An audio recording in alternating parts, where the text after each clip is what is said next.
Hey guys, on today's video, we're going to be factory restoring, which means we're going to delete everything from within the switch. Now, it's going to be the exact same instructions for both of them, so just keep that in mind. But anyways, let's just get started.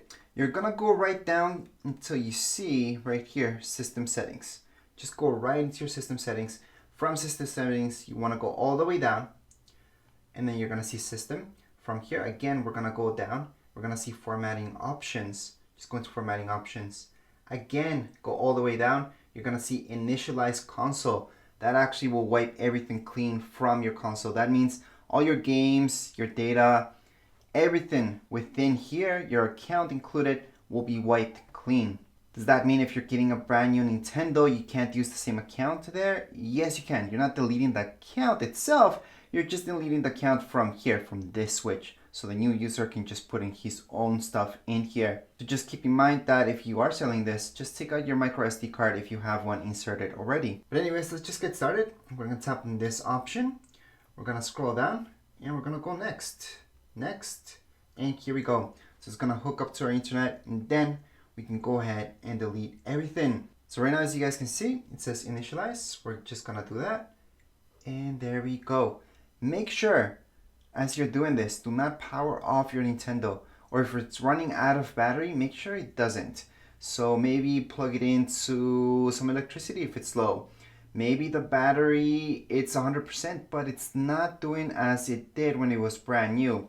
Well, again, have it hooked up some electricity, charging up while you do this. Nothing's gonna happen. It's actually better if you do that if your switch is not 100%. Now, how long will this take? Well, generally speaking, we are looking at those 10 to 5 minutes. It does depend on your internet speed as well, so it could be shorter than that. Alright, so after a bit, you might notice that it kind of turned off by itself. Just let it be for a while, but then you do have to turn it back on. So we're just going to turn it back on, and we should see that everything got back into factory reset. That means it has no account in it. You have to go throughout the whole setup again. So this is normal. We should see the logo from Switch. Everything should be turning on as normal, just not with your account. It should be as when you got it for the first time. And here we go. So you have to select the language and do the whole setup again. Which, by the way, you can actually go ahead and put in your same account again and activate it that way if you want to. Now, if you're selling it, returning it for any reason, just fully turn it off. So just hold on to that power button and keep holding on to it until it just turns off again, because we are all done with this factory reset. Anyways, that would be it for this video. If you guys have any comments, questions, you guys can write down here in the comments area. Don't forget to subscribe and rate. Thank you.